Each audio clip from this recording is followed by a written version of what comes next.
So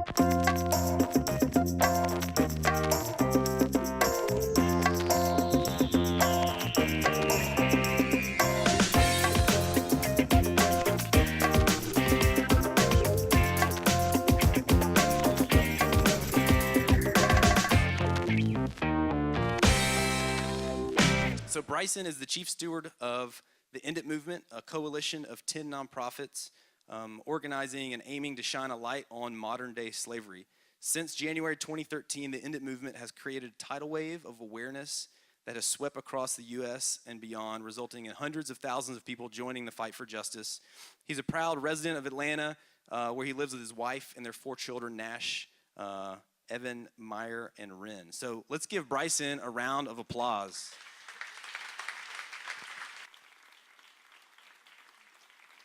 Thanks, buddy.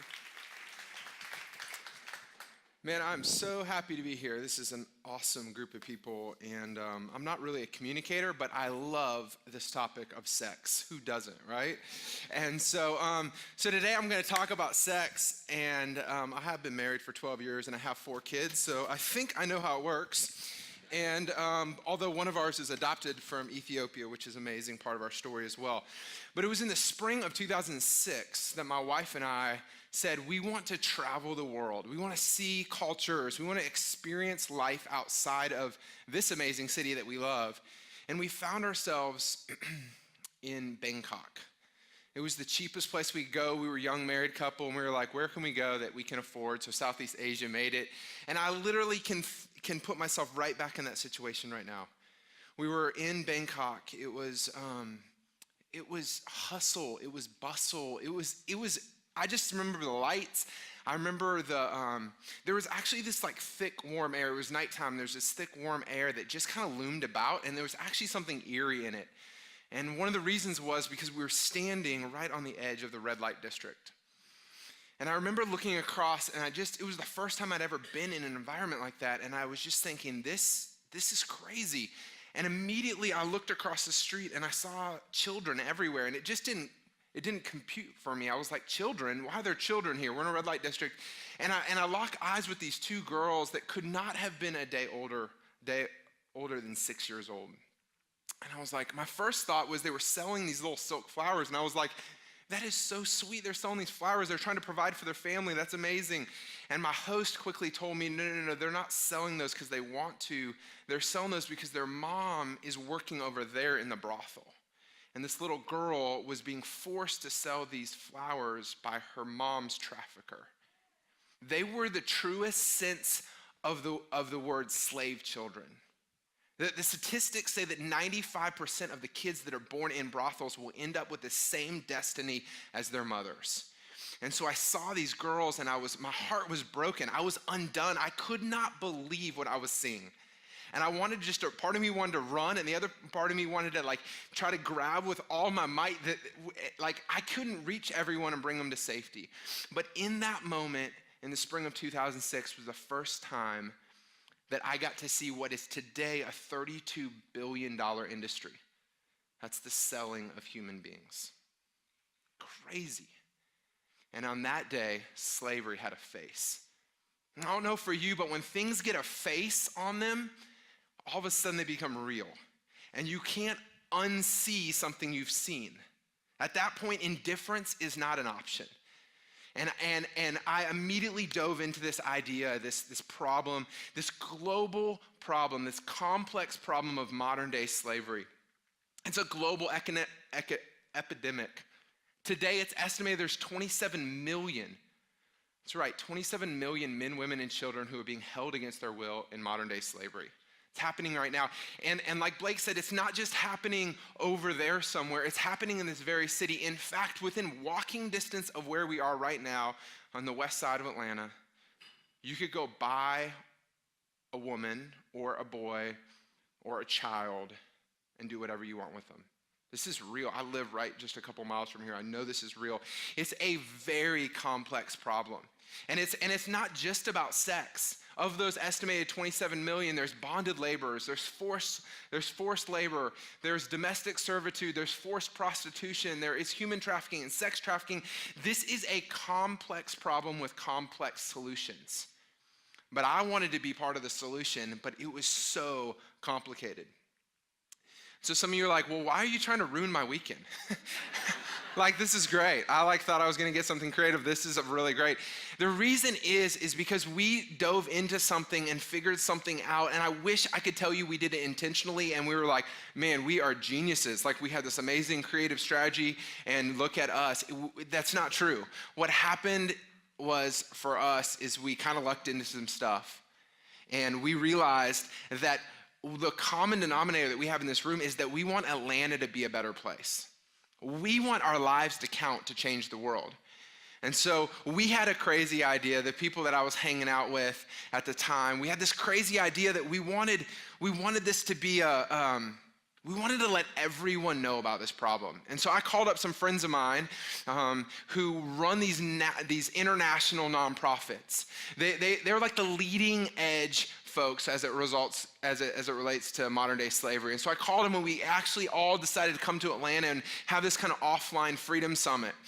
And then we invited a friend of mine from the State Department, the Department of Justice, one of my friends who helps lead the CNN Freedom Project here. And we all got together in a room for 24 hours. Actually, part of our time was spent in the warehouse right over here. And we said to them, how can we help you end this horrific problem? And they said, well, keep funding our work, like prevention, rescue, restoration, keep funding. I was like, we'll keep funding it. Up until that point, we had raised a few $1 million to fund these organizations' work before. And I said, but we want to do something more. And they said, well, honestly, we need more people on our team. We need more people telling this story. And so out of that idea came this, hey, we would love to have a national awareness campaign. And I was like, all right, that's great. And they all started getting really excited. I mean, these are like founders and CEOs and people that are in politics, and they were just super excited about it.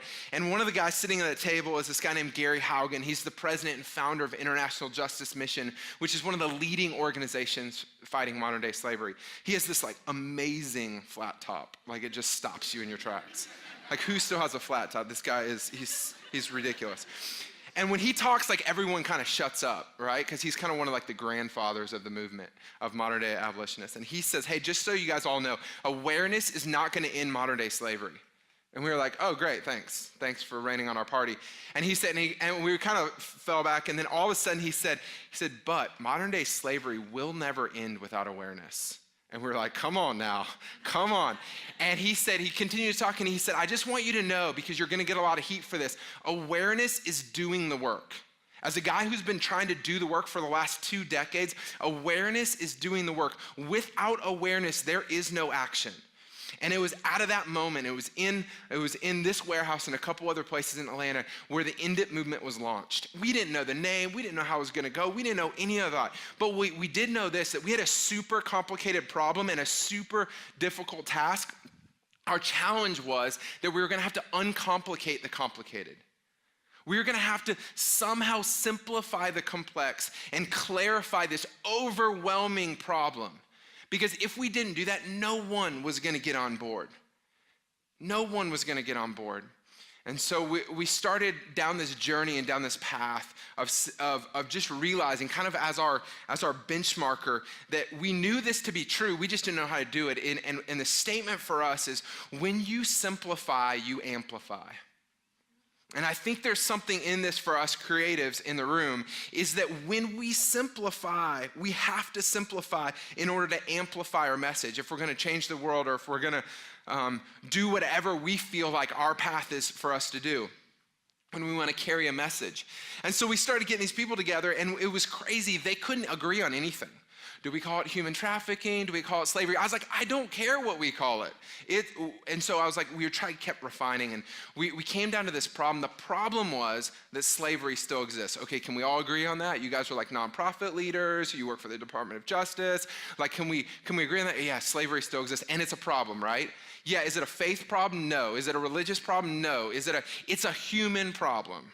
Okay, we can agree on that. Like, we all might come from different angles, but we can agree that we live in a world where humans should not be bought and sold against their will. All right, we've got the problem. And the solution was that we came around, the solution was that we wanted to shine a light on slavery.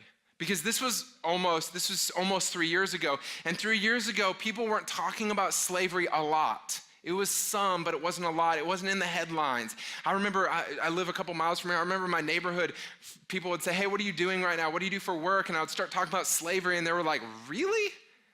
Like slavery? Like, what are you talking about? And these were like educated people. These were people who like do amazing things in the city, and they just didn't know. They just didn't have any idea, and so it wasn't front and center. And so we wanted to shine a light on slavery, and we realized that this is important for us creatives. We remembered that we have to be okay with being incomplete. Sometimes you guys are great at being incomplete. Sometimes it drives us crazy being incomplete. But here's the deal. If you try to be complete, it's too complicated. We want to change the world. And what we realized is that simple is powerful. I know that's not earth-shattering. I know no one's writing that down. But it is something we need to be reminded of today, that simple is powerful. So we did this. We started with a clear and consistent brand messaging. There's this red X that we had, and it looks just like a red X because that's all it is. We had no idea the power of this red X. Just a side note, not in the talk. A guy has this tattooed on his neck right here. Women who've been freed from sex trafficking have gone to a tattoo parlor in Miami and have covered up their pimp's tattoo with this red X. This red X has power to it. We had no idea. But what we did know is that we needed a clear and consistent brand. And this red X became our brand. This red X has literally swept the world. We see it everywhere. We don't know how it gets places. It just gets places. People love this. Part of it is that it's very DIY. You don't have to like download the vector image. Although this is the official X, please don't mess with it. And the little like thing that goes in the top left, if you're ever, it drives me nuts when people like put it upside down. I'm like, that's not the red X. Anyways, so, but people write the red X on there. People do their red X. They have their own version of the red X because it's very DIY. The next thing that we had to do is we had to create a declaration for people. And the declaration that we created was, I'm in it to end it. And people are like, oh, that's cute. It's not cute, because when you say it to people, it's kind of provocative. I'm in it to end it. It almost makes you say, are you in it to end it? Right? It has this power to it. And people latch onto it. People love it. And then the third thing, and we've been refining this, is we've realized that we've had to have a singular call to action. So the first year that we launched End It Movement was in 2013, and it was a 68-day campaign, and we had lots of different things going, and it all kind of resulted in this final Shine a Light on Slavery Day. And this year when we did it, we said, hey, that's all great, but we need one call to action. And so the one call to action was February 27th. And so we launched the End It Movement, and we said on February 27th, this is Shine a Light on Slavery Day. This is the day that you're gonna draw a red X on your hand. And where you're gonna be, everyone's gonna do this. This is an all skate. This is everybody in. This is 5-year-olds to 95-year-olds. Anyone, go find a red marker. You don't need to download anything. You don't need to buy anything. Just put a red X on your hand. And the grassroots of this has been unbelievable. Now, people do more than that. We just have a singular call to action. They do more than that. There's a group in Kentucky University of Kentucky students that decide they have like a pancake social thing at their school, which I guess you do in college. And they like raise money for things. And they had red pancakes. And people were like, why are the pancakes red? Do you know how bad red food coloring is for your system? And they're like, because did you know that there's more slaves today than any other time in history? And they used their pancake social to be an awareness campaign for the End It Movement. And people did 5K races, and people got so creative, benefit concerts, and there were so many different things. Kids would sell lemonade and cupcakes, and it wasn't about the money, it was all about awareness. And we realized that what happened was we empowered people. Again, I wish I could tell you that this was all planned out. We kind of lucked into it. We empowered people to be the movement and not to do the movement. See, a lot of people love to be like, all right, if you want to be a part of this, do.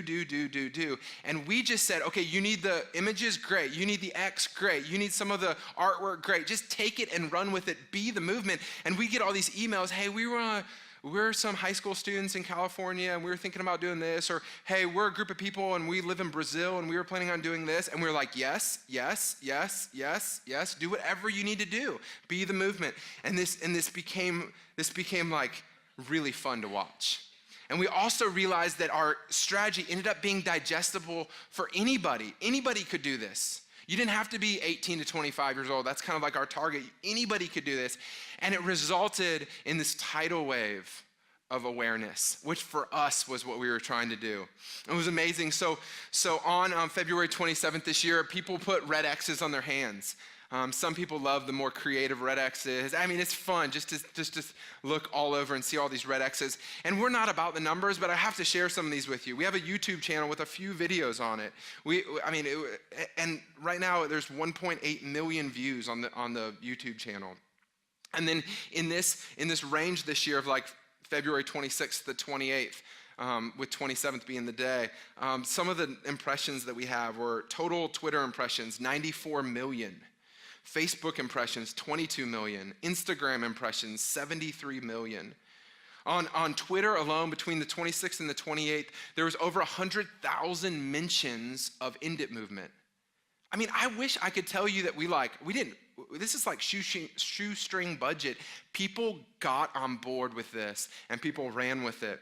On Instagram, if you search the hashtag End It movement, which is not even including like all the misspellings. Have you ever noticed all the misspellings of hashtags? It's crazy, especially when you have that many letters. And then there's hashtag End It, and there's people make up their own. Everyone wants to be creative and come up with the best hashtag. But we just had one. It was hashtag End It movement. There's plenty of other ones. There's over 175,000 pictures associated with hashtag End It movement. And so for this year, 2014, our total impressions were 265 million estimated. And I don't know exactly how it happened, but I can tell you some of it is because of those things that we said: a clear and consistent brand messaging, declaration, and a single call to action. So February 27th was this amazing day for us because we put everything there, and you don't know if there's going to be a major news story that's going to push you to the sidelines. You don't know what's going to happen on that day, but we're putting all of our energy towards February 27th. And one of my favorite stories is about these 6-year-olds from kindergarten, but I need to share about the celebrities first. I have a slide about these celebrities. One thing we love about this is we do reach out to some celebrities, but the only thing that gives us validity to reach out to celebrities is because there's already this groundswell movement of normal, ordinary people who are on board. No celebrity wants to be the person who has to push you over the edge. But if they know that there's already a lot of horsepower behind it, they're like, yeah, sure, I'll jump on. And then they get their friends to jump on. So Matt Hasselbeck in the bottom right is an NFL quarterback. So he got Andrew Luck, he's the backup for Andrew Luck at the Colts. He got him to participate. And there's House representatives and senators. And in the center there's Scott Hamilton, who's an Olympic gold medalist. You have, what do they call him? Hashtag Hot Jesus in the middle from the Son of God movie. Carrie Underwood, a bunch of professional athletes from the Atlanta Hawks and NBA and Major League Baseball and NFL. Top left is Russell Wilson, the Super Bowl quarterback. And all these people are getting on board with End It. And we're literally just watching social media is this really happening? Did you talk to them? No, I didn't talk to them. Did you talk to them? J. Rule is tweeting about it. What is happening? How does this happen? And you just see the trickle of it, and it's really amazing. Not because, hey, look how awesome we are, but it's amazing that people are using their voice for people who don't have a voice. And that's what these kindergartners did. There's a school in Atlanta, and the teacher emailed me, and she said, hey, on February 27th, ironically enough, our letter of the day for the kindergarten class was the letter X. And the word association with, I have a kindergartner, my son wasn't in this class, but the word association is fox, and we're trying to teach the kids that the letter X makes this sound and fox. And so these kids, every time the teacher said the letter X, they would say End It movement. And I was like, that's awesome. And you see this one kid has a red X on his hand. He went to school that day with a red X because it was February 27th, and he wanted to be part of a generation that said, I'm in it to end it. And what blew my mind away in this is something for all of us, is we had this complicated problem of modern day slavery. This thing that we were like, how in the world are we going to get anyone to carry this? And then you've got 6-year-olds who become your brand champion. 6-year-olds who are telling their classmates and their teachers that slavery still exists and it shouldn't. And they want to be the generation that ends it. And I'm thinking about that for us in the room as we want to change this city and change this world, or maybe for your work, you've just got a project where you need to stay employed. This better work or else you're no longer employed. Have we ever thought about 6-year-olds making it simple enough, not watering it down, but believing in this principle that when you simplify, you can amplify?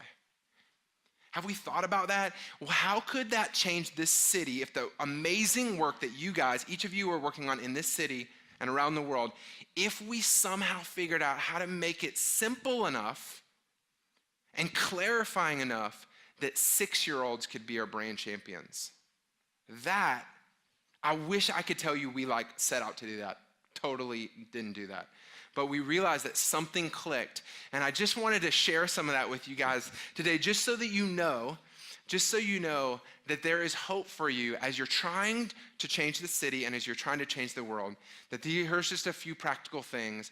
And now we can't even keep track of all of the steam that's behind the End It movement. And my favorite part is that there's 6-year-olds in Atlanta who are being a voice, who are using their voice for those original 6-year-old girls that I saw selling silk roses in Bangkok. Isn't it amazing? It's those that have a voice here in Atlanta, those who have hope, and those who have a choice, using their voice and their life for those who don't. That's something to get behind. Thanks.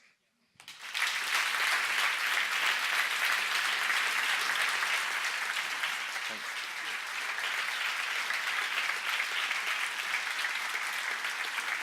All right. That was awesome. Thank you, Bryson. So we're going to do a Q&A now. So if you have a question, Bryson will call on you, and I'll run the mic out to you. And make sure you ask the question in the mic so we have it for the video. Any questions? You can call on him, Bryson. Oh, sorry. I didn't see him. Sorry. Hi. I haven't heard a lot about ending slavery, Yeah. and I'm curious, going back to Gary's quote that awareness isn't going to end slavery. Yeah. What goes beyond this? 6-year-olds telling other people, Yeah. how does that actually end slavery? Yeah, that's a great question. We do believe, and Gary said this, that awareness is doing the work, but it's the very first step. And so there are amazing organizations that are doing the work, on the ground work. I was just in Cambodia a month ago, and less than a month ago, and I'm on the ground at a home. I'm at a prevention center. I'm traveling, seeing the work that these organizations, our 10 coalition partners, are doing. The reality is they need funding, and no one has a clue that that's happening in Cambodia.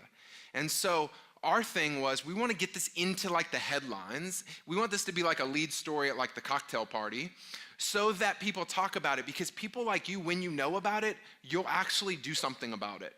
Because indifference is not an option, and you have to do something, and you try to figure out what to do. So it's the very beginning of the process, and that's kind of the role that we play, and our 10 coalition partners are super grateful for that, because they're we're actually doing the other stuff really good. No one even knows this is a problem, and until they know it's a problem, they're not going to fund our work. They're not going to quit their jobs and come work for us. None of that's going to happen until their heart starts beating for this fact that humans shouldn't be sold. Any other questions? Yeah. That's a long walk, buddy. Or run.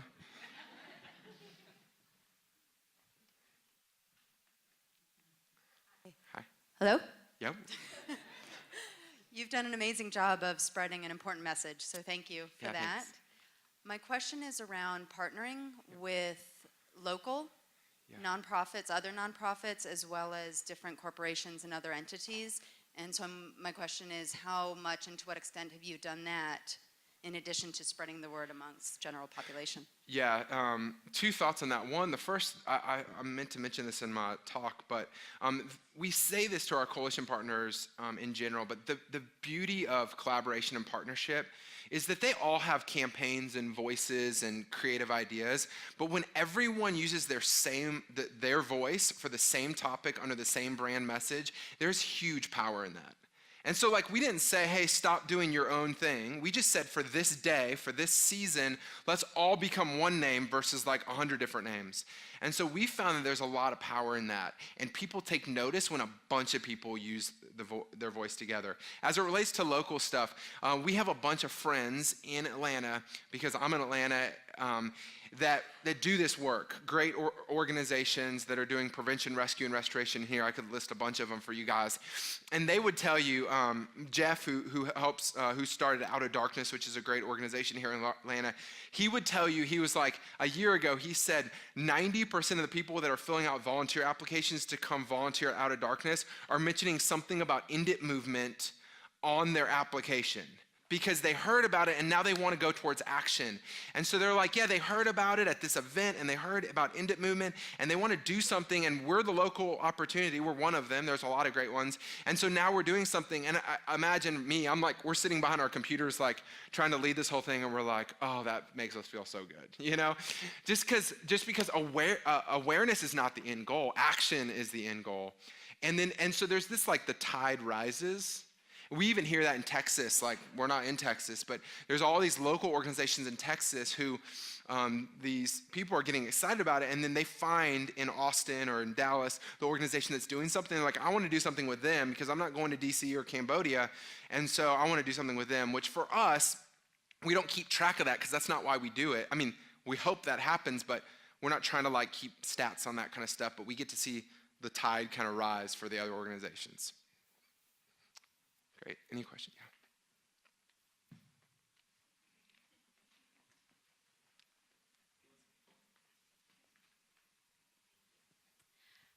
So you mentioned that your target demographic was 18 to 25-year-olds. Yeah. How was that the decision, and how do you then leverage that age group and different things that they're involved in? Yeah. So the End It movement was birthed out of raising. We had a conference here in the Georgia Dome where we had like 40,000. This is not related to End It. This is related to another organization called Passion Conferences.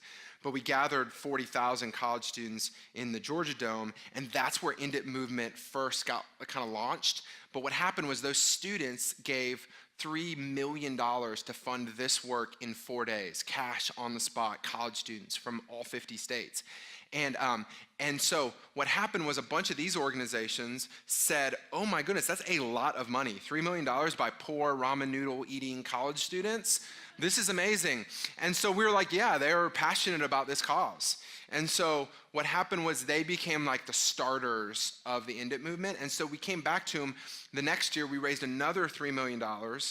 And then we launched the End It movement. And now, right now, it's really been in the vein of, we still raise money like on enditmovement.com. 100% of all the money goes to the coalition partners.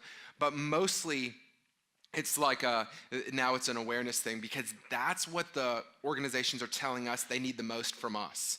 Like, they can get money from other people, but they can't get the awareness and this like grassroots movement thing. So we just say to them, hey, what can we do to serve you? And they say, could you do the End It movement again this year? Because that really helps us out. And we're like, sure. So, and the other piece of that is there's not a huge budget for it. So especially in 2014, when we launched it, there was a little bit more of a budget. But in 2014, a bunch of it's just grassroots, and it actually raises money, but we don't use any of the money to pay for End It. We use money to actually fund the projects on the ground. So I think on the website this year, about $140,000 was given. None of that money comes to us. We pay like the credit card transaction fee that you have to pay online, and then the rest of the money just goes straight to the organizations. Let's do one more question. Yeah. How about you? Yeah.